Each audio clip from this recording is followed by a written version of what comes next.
However, family planning in Islam is permissible when the intention is to ensure the well-being of the family, both physically and spiritually. The health of the mother, the ability to raise children properly, and ensuring that each child receives the rights to care, education, and love are all valid considerations. It is not just about bringing children into the world, but about nurturing them in a way that they grow into strong, faithful, and responsible Muslims. एक सवाल सबसे ज्यादा पूछा गया था मुझसे social media पे, specially जब मैं ईरान आ रहा था, कि यार ईरान में शादी का कल्चर क्या है, स्पेशली यहाँ 6 दिन की जो शादी होती है क्या है। तो यहाँ पे एग्जैक्टली 3 तरह की शादी बताई गई। एक तो सुन्नत तरीका जो होता है वो इस्लाम का जो होता है, दूसरा जो होता है यहाँ पे व्हाइट मैरिज होता है। ये सेम वही कल्चर है जो यूरोप का है, यूके में है। एग्जैक्टली वहां पर शादी नहीं होती, वो लिव इन रिलेशनशिप में रहते हैं। तीसरी जो चीज आती है सबसे बड़ी बात, कुछ जो बहुत ज्यादा कॉन्ट्रोवर्शियल है उसको समझना जरूरी है, वो है यहाँ पर टेम्परेरी मैरिज। इसे बोला जाता है निकाह मोता। पहली बात तो इसका इस्लाम से दूर दूर तक कोई लेना देना नहीं है। जो बड़े बड़े वेरीफाइड मौलाना है ना, हर फिरके के, सबकी मैंने वीडियो देख ली, सब ने इसको बता दिया कि ये बैन है इस्लाम में, ऐसे कोई जगह नहीं है। कि आपसे जो निकाह हो रहा है 1 हफ्ते के लिए हो रहा है, 1 महीने के लिए हो रहा है, 1 साल के लिए हो रहा है, ये जहां टाइम पहले से मेंशन कर दिया जाएगा ना, तो ये निकाह मुता कहलाएगा और ये हकीकत में जिना ही है, ये निकाह नहीं है। एक्चुअली वो पैदा तो इस्लाम में हुई, बट एक्चुअल में वो लोग इस्लाम को मानते ही नहीं है। मतलब नाम उनके इस्लामिक हो सकते हैं, मानते नहीं है। वो नमाज नहीं पढ़ते, रोजा नहीं पढ़ते, बहुत सारे। और ये मैं बड़ी जिम्मेदारी से कह रहा हूं, अब जो इंसान नमाज नहीं पढ़ता, रोजा नहीं रखता, इस्लाम को मानता ही नहीं है, तो फिर भाई वो तो जिना का कोई सा भी रास्ता अपनाएगा। ये अपनी जिनाखोरी को करने के लिए, इस चीज को करने के लिए टेम्परेरी मैरिज का सहारा लेते हैं कि आपने 6 दिन की शादी कर ली या 7 दिन की शादी कर ली या 8 दिन की शादी कर ली। एक्चुअली में इसका इस्लाम से दूर दूर तक ताल्लुक नहीं है। Well, would you like to marry me for $850 and for 5 days? Yes, price of the marriage is $850 and it is for 5 days. Some of us be thinking that cannot be labeled as marriage. We would call that as prostitution. But in Islam, it is identified as marriage and it is very much well practiced by Muslims who live in Middle East and travel to Indonesia. Now Indonesia become the headquarter for the temporary marriage, which Allah with his divine wisdom put together in Surah 4 verse 24, that you pay the price for the pleasure you receive from that sex for the short time. Temporary marriage. In Shia circle it is known as muta marriage. In Sunni circle it is known as misyar marriage. Temporary marriage. What is Nikah Misyar?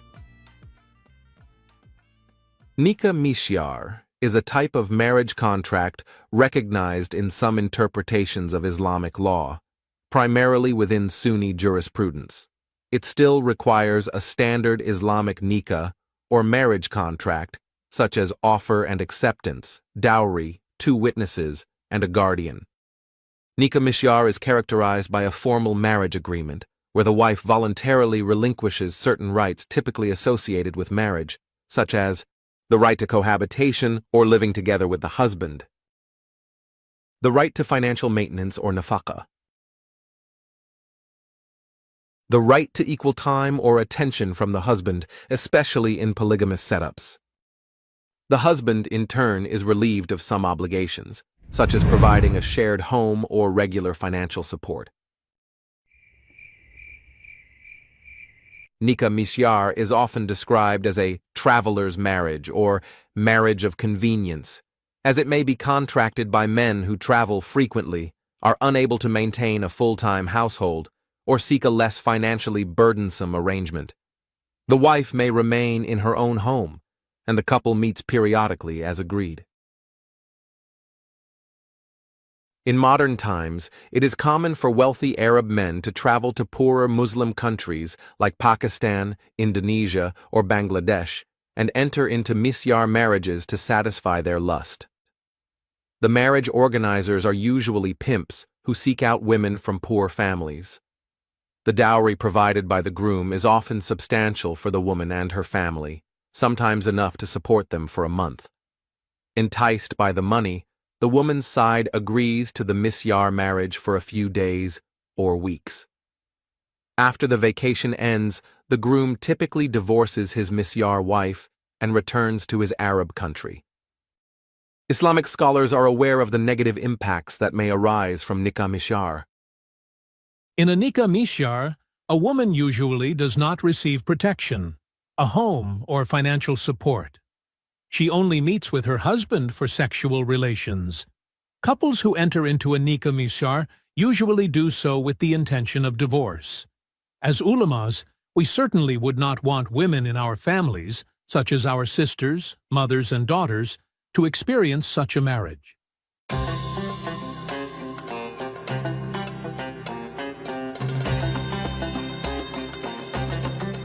ये सारे scenes देखकर आपको ऐसा लगेगा कि ये शादी किसी इस्लामिक अरब कंट्री में हो रही है, लेकिन नहीं, ये नजारा तो केरला का है। केरला स्टोरी की बात तो हर कोई कर रहा है, लेकिन शायद ही कोई केरला की इन फेमस वन नाइट मैरिजेस के बारे में जानता है।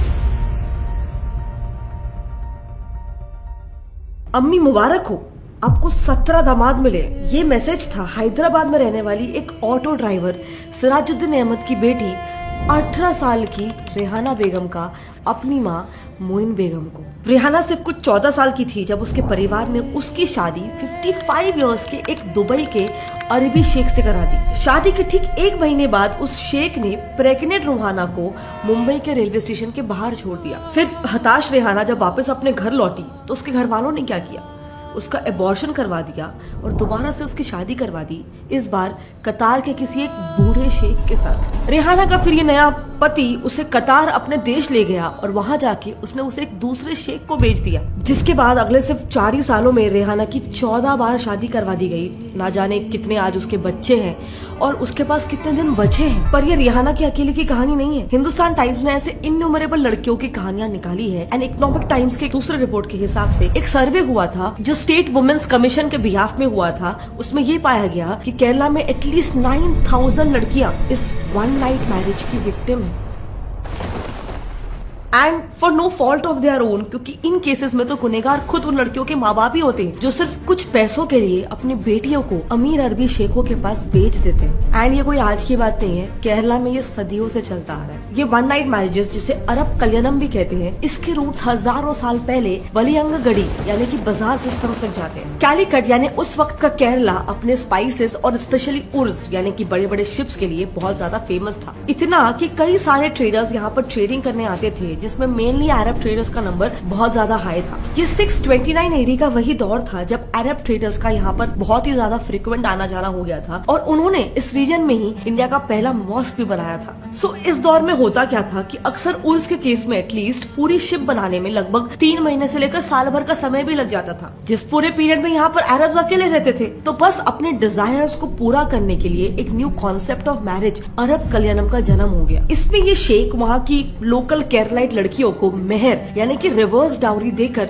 उनसे शादी करते थे। फिर कुछ दिन उनके साथ बिता के हनीमून वगैरह करके उन्हें प्रेग्नेंट करके जब शिप तैयार हो जाती थी तो ये शेख वापस निकल जाते थे अपने देश। ये कॉन्सेप्ट तब से 629 एडी से लेकर आज 2013 तक का जो डेटा हमें अभी तक मिला है, 1384 इयर्स बाद तक सेम प्रोसेस फॉलो हो रहा है। आज भी अरब कल्याणम केरला के काफी प्रोमिनेंट सिटीज जैसे कि कोझिकोडे, मल्लपुरम, कन्नूर, कासरगोड, इनफैक्ट केरला के कैपिटल थिरुवनंतपुरम में भी ये प्रैक्टिस हो रहा है। हाँ, इनके ऑपरेशन थोड़े से और ज्यादा सोफिस्टिकेटेड हो गए हैं। मतलब अभी एक प्रॉपर नेक्सस में ऑपरेट किया जाता है जिसमें लड़कियां कहाँ से सोर्स होगी, उस शेख को वीजा कैसे मिलेगा, लड़कियों के माँ बाप को कैसे मनाया जाएगा, उनको कितने पैसे दिए जाएंगे, ये सब कुछ A to Z का ख्याल रखा जाता है आज कुछ ब्रोकर्स द्वारा। हिंदुस्तान टाइम्स के इस रिपोर्ट के हिसाब से अब तक 50 ऐसे ब्रोकर्स आइडेंटिफाई हुए हैं 15 गल्फ देशों से और 35 लोकल हैदराबाद से ही, जिसमें से 25 तो औरतें हैं। अब ये ब्रोकर्स कैसे काम करते हैं वो देखना, क्योंकि काफी ज्यादा स्ट्रेटेजिक काम होता है इनका। सो ये जो लोकल ब्रोकर्स होते हैं, ये पहले तो इन अरबी शेखों को उनकी हैसियत के हिसाब से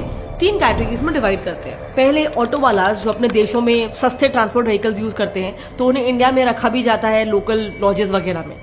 फिर एम्बेसडर वाले थोड़े अमीर लोग जो एम्बेसडर कार में ट्रैवल करते हैं तो उन्हें अकोमोडेशन मिलती है मिडिल रेंज के होटल्स में। फिर फाइनली आते हैं इनोवा वाले अल्ट्रा रिच लोग जिन्हें ठहराया भी जाता है इंडिया के 5 स्टार होटल्स में। हैसियत का ध्यान रखना बहुत ज्यादा इंपॉर्टेंट है क्योंकि उस हिसाब से पैसे उन शेखों से मिलेंगे और उस हिसाब से ही शादी वगैरह के खर्चे भी होंगे ताकि सस्ते को सस्ते में निपटा सके और 2 पैसा ब्रोकर्स की जेब में एक्स्ट्रा बच सके। एंड इसी ग्रूम की हैसियत के हिसाब से एंड ऑफ कोर्स ब्राइड की ब्यूटी के हिसाब से भी ब्राइड की कीमत सेट होती है जो मोस्टली रेंज करती है 50,000 से लेकर 5 लाख तक, जिसमें से माइंड यू सिर्फ 1/4 ही मिलता है लड़की के घर वालों को, बाकी का पूरा मिलता है इन ब्रोकर्स को ही। फिर कई बार तो पैसों के अलावा सोना दिया जाता है, गाड़ी, घर, ज्वेलरी, बहुत कुछ दिया जाता है जिसपे भी ब्रोकर का कट इक्वली निकलता है। ऑफ कोर्स ये ब्रोकर यही पैसों से काजीज, कुछ बाकी लोकल कॉन्टैक्ट्स वगैरह से या कुछ केसेस में इनफैक्ट इवन ऑर्फनेजेस से अपना काम करवाते हैं तो उनका वहाँ पे भी स्पेंड होता है। ऑर्फनेजेस के लिए क्योंकि लड़कियां कहाँ से आएंगी, कई बार ये आती है अनाथालय मतलब कि यतीम खानों से, और उन यतीम खानों के जो मैनेजर्स वगैरह होते हैं वो भी कमीशन के बेसिस पे लड़कियां सोर्स कर देते हैं। सबसे पहले उस अरब शेख के सामने पूरी ऑर्फनेज की लड़कियों को बुलाया जाता है,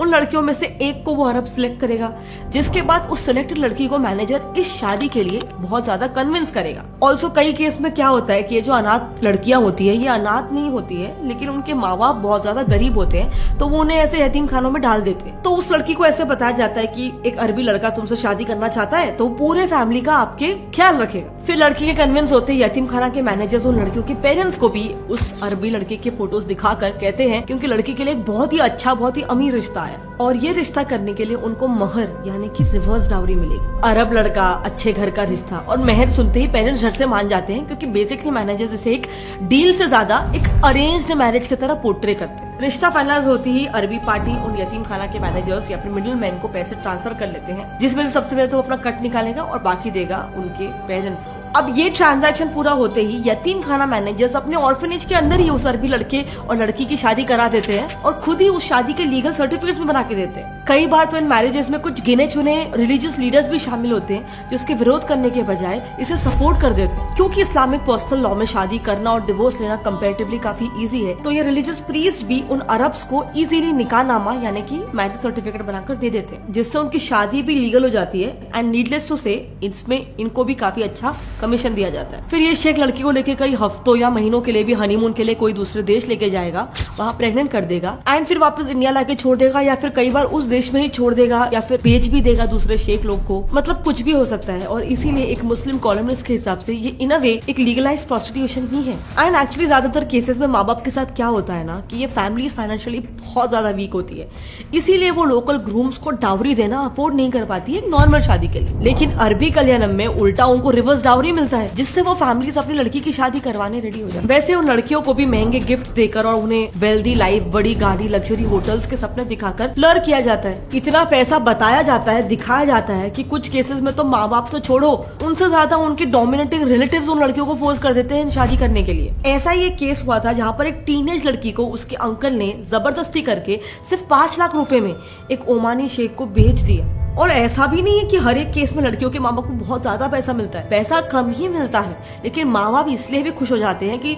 चलो एक इंसान पे खर्चा कम होगा, पहली बात तो घर पे, फिर लड़की की शादी तो वैसे भी करवानी है, उस पर खर्चा तो होने वाला है लेकिन इस शादी में 1 रुपए का खर्चा भी नहीं करना पड़ेगा। और एक एनजीओ है शाहीन जो ऐसे सारे केसेस से डील करता है, उसकी चेयरपर्सन जमीला के हिसाब से तो कई ऐसे गरीब घरों का ये भी मानना होता है, उनमें एक सुपरस्टिशन होता है कि एक मेंस्ट्रुएटिंग लड़की को घर में ज्यादा दिन तक रखना नहीं चाहिए, इसीलिए भी वो जितना जल्दी हो सके इनकी शादी करवा देना चाहते हैं। अब ये केसेस इतने लेस स्टॉक्ड होने के बावजूद भी केरला में बहुत बड़ा इशू है और जैसे मैंने कहा था स्टेट वुमेन्स कमीशन के अनुसार मैसूर कल्याणम के टोटल 9000 विक्टिम्स है जिसमें से 2500 ऐसे केसेस है जहां उनके हस्बैंड्स उन लड़कियों को छोड़कर चले गए और उन 9000 में से 300 विक्टिम्स का तो अभी तक कोई पता भी नहीं चला है। ऑफ कोर्स इस सारे टॉर्चर की वजह से लड़कियां मेंटली बहुत ज्यादा अफेक्ट हो जाती है क्योंकि डिवोर्स होने के बाद तो लड़कियां 2 चीजें फेस करेगी, पहले तो इतनी कम उम्र में शादी के बाद बच्चे संभालना पड़ता है जो इस एज में उसके लिए काफी ज्यादा ट्रॉमेटाइजिंग होता है एंड दूसरी तरफ कुछ लड़कियां इस अरबी कल्याणम के लूप में बेसिकली किसी सेक्स स्लेव की तरफ फंस जाती है। अब इस पे एक्शन कितना लिया जा रहा है केरला में इसका तो कुछ खास डेटा मिला नहीं हमें,